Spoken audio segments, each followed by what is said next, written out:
Hello friends, સ્વાગત છે તમારું મારી ચેનલ મમતાઝ કિચન એન્ડ વ્લોગમાં।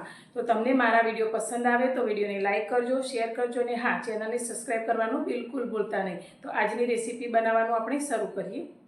આજે આપણે બનાવીશું વરસતા વરસાદમાં ગરમા ગરમ ખાવાની મજા પડે તેવા દાળ વડા। તો ઉત્તર ગુજરાત મહેસાણાના પ્રખ્યાત દાળ વડા આજે બનાવીશું।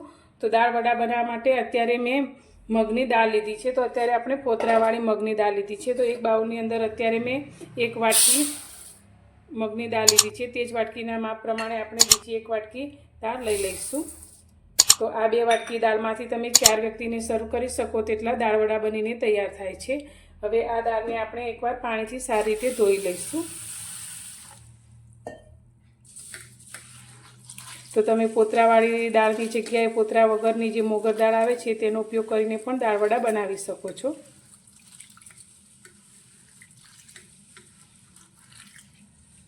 તો દાળને આપણે સારી રીતે ધોઈ લીધી છે। તો હવે તેની અંદર આપણે પાણી રેડીશું। તો અત્યારે 2 ગ્લાસ જેટલું અંદર પાણી ઉમેરીશું અને આ દાળને આપણે 2 કલાક માટે પલળવા દેવાની છે। તો એકદમ સરસ એવી પલળી જાય ત્યાં સુધી તેને આપણે પલળવા દઈશું।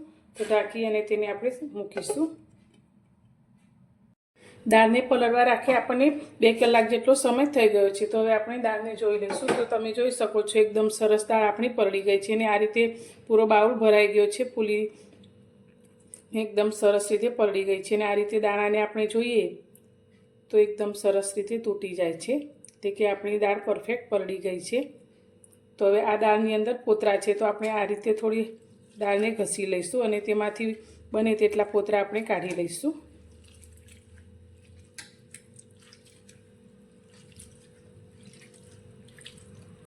તો દાળમાંથી આપણે ધોઈ અને પોતરાનો ભાગ કાઢી લીધો છે। થોડા ઘણા પોતરા રહી જાય તો તેનો કોઈ વાંધો નહીં। હવે આપણે એક મિક્સર જાર લઈ લઈશું અને જારની અંદર આપણે દાળને લઈ લઈશું। તો પહેલાં આપણે તેમાં આવી શકે તેટલી દાળ ઉમેરીશું। અત્યારે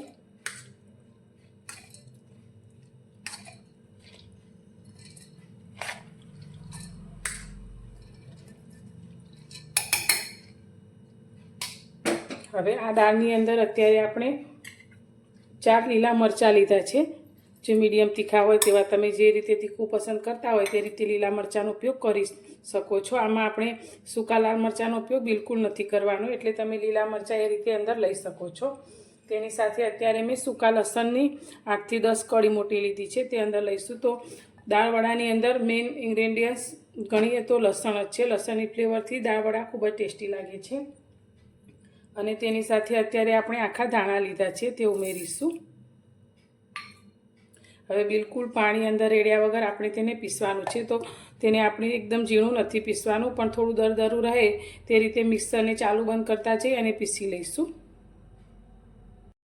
તો દાળને મેં અત્યારે પીસી લીધી છે।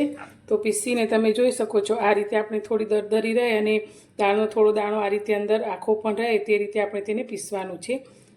તો અંદર બિલકુલ પાણીનો આપણે ઉપયોગ નથી કરવાનો। આ રીતે ખીરું આપણું થાય તે રીતે આપણે તેને પીસવાની છે। તો આ રીતે આપણે બીજી દાળ પણ પીસી લઈશું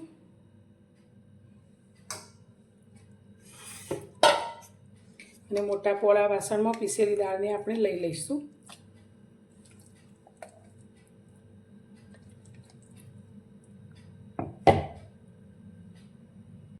દાળને આપણે આ રીતે થોડીક દરદરી રહે તે રીતે પીસી લીધી છે।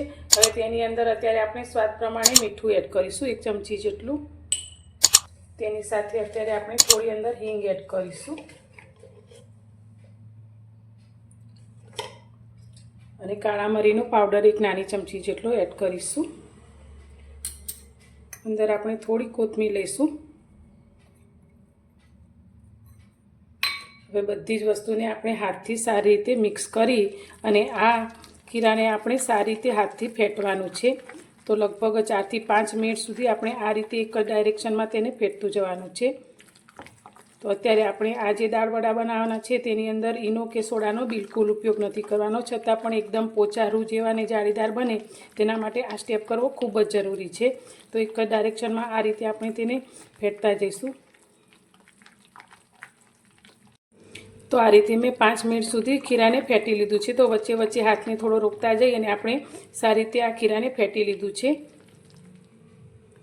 તો તમે જોઈ શકો છો તેનો પહેલાં કરતાં કલર પણ થોડો ચેન્જ થઈ ગયો છે અને એકદમ હળવું આપણું આ દાળવડાનું ખીરું તૈયાર થયું છે. તો હવે 10 મિનિટ માટે ઢાંકી અને આને રેસ્ટ આપીશું. દાળવડાને તળવા માટે આપણે તેલ ગરમ કરવા માટે રાખી લીધું છે. તો તેલ સારી ગરમ થઈ જાય એટલે ગેસની ફ્લેમ આપણે મીડિયમ કરી દઈશું. અને હવે બનાવેલા ખીરામાંથી આપણે દાળવડા અંદર તેલમાં લઈશું.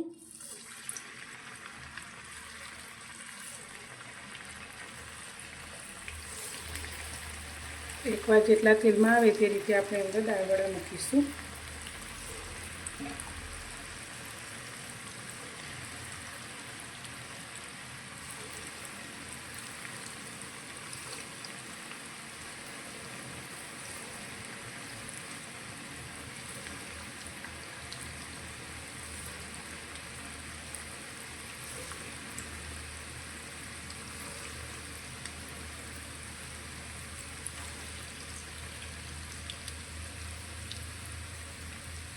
તો આપણા બધા દાળવડાઓ તળાઈ અને થોડા ઉપર આવી જાય પછી જ આપણે તેને ચારાથી ફેરવીશું.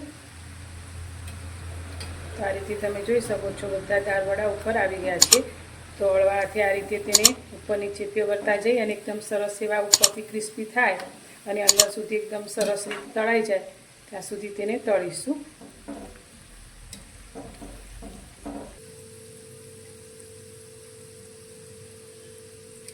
દાળવડાને તળાતા લગભગ 3-4 મિનિટ જેટલો સમય થયો છે અને દાળવડા આપણે એકદમ સરસ રીતે ઉપરથી ક્રિસ્પી થઈ અને તળાઈ ગયા છે. હવે તેને આપણે તેલમાંથી બહાર કાઢીશું.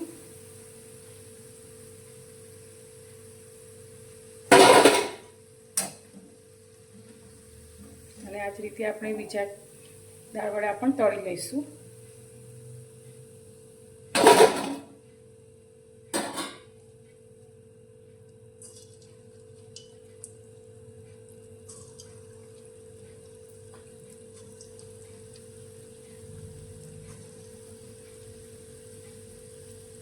તો મિત્રો તૈયાર છે આપણા ગરમા ગરમ દાળવડા સાથે સમારેલી ડુંગળી, તળેલા મરચાં અને ગરમા ગરમ ચા. તો વરસતા વરસાદમાં ખાવાની ખૂબ જ મજા પડી જાય તેવા આપણા દાળવડા બનીને તૈયાર છે. તો તમે જોઈ શકો છો ઉપરથી એકદમ સરસ એવા ક્રિસ્પી તૈયાર થયા છે અને અંદરથી એકદમ સરસ પોચા અને જાળીદાર આપણા આ દાળવડા તૈયાર થયા છે.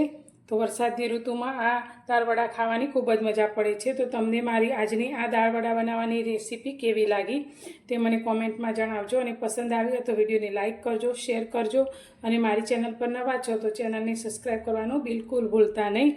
તો ફરી મળીશું એક નવી જ રેસીપી સાથે નવા વિડીયોમાં.